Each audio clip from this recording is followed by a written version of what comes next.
Gideon Fidelzeid, managing editor of PR Week. I'm standing here with Major League Baseball's VP of Business PR, Matt Bourne. Hi, Matt. Hi, Gideon. How are you? As you can see, we're standing here in this wonderful creation of Major League Baseball, which began last year, the Fan Cave, and Matt was a big player in bringing it to fruition. What was the rationale for starting the Fan Cave last year? Maybe afterwards you could talk a little bit about how it's different this year. Sure. The rationale to starting the MLB Fan Cave was really to present baseball in a little bit of a different way to fans. We really wanted to make sure we stayed in the conversation through social media, as our research showed that people were increasingly making their decisions in terms of entertainment through social media, Twitter, Facebook.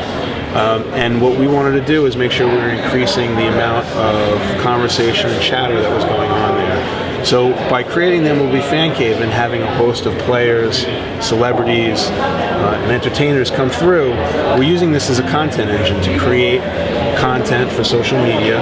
We have a production company, P3, that's on hand that comes up with entertaining concepts for players and celebrities who come through.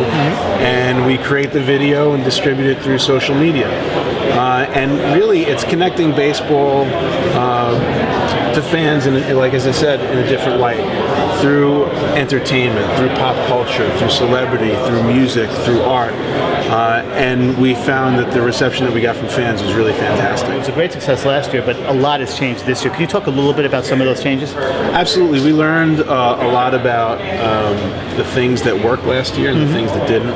But we also wanted to create new elements, new things here that would excite the fans that were fans of the first Fan Cave, and that would continue to bring interest among our fans.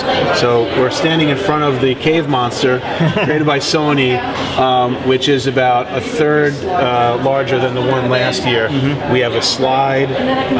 We have an area where fans can take home a souvenir.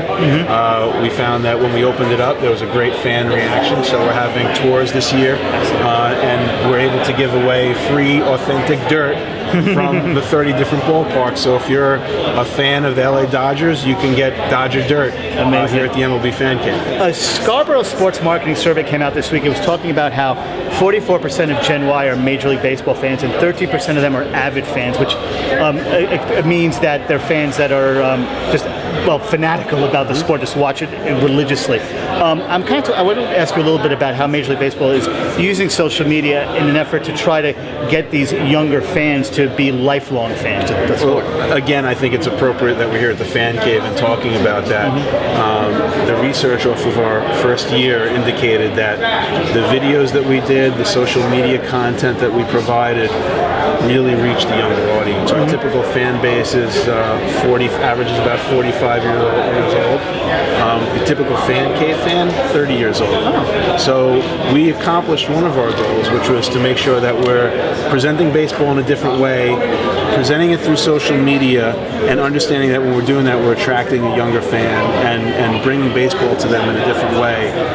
So by creating the Fan Cave and showcasing players in a different way, we think that the sensibility is such that it's something that younger fans are really going to appreciate.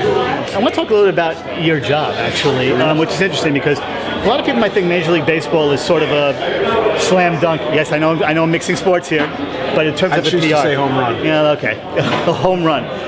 It's obviously an iconic organization. It's in the eye of everything all the time. Can you talk a little bit about the challenges of working for an organization like that? I would say that working for Major League Baseball is a dream job, because it absolutely is. But when you have an organization that's so high profile, and you have tens of millions of fans throughout the country who feel extraordinarily passionate about the sport and about the league and about the operation of it, and there's a tradition of 125 plus years of how things are done, there comes an enormous pressure with that to make sure that you're presenting the sport in a way that fans can appreciate, in a way that's true to the brand and true to the sport. And when there's a misstep, you hear about it. And you know what? It's a good pressure to have. It keeps us really focused on what's important. And it's like I said, in terms of a PR job, it's a dream come true. Terrific. As I stand here about a half hour before my New York Mets open the season, I must say, it doesn't seem like you've taken any missteps with the Fan Cave. It's really tremendous. I commend you for that. I also want to thank you so much, Matt, for taking time from your very busy schedule like that to stand with me here today. And anyway, thank you all for tuning in. Thanks, Gideon. Thank you.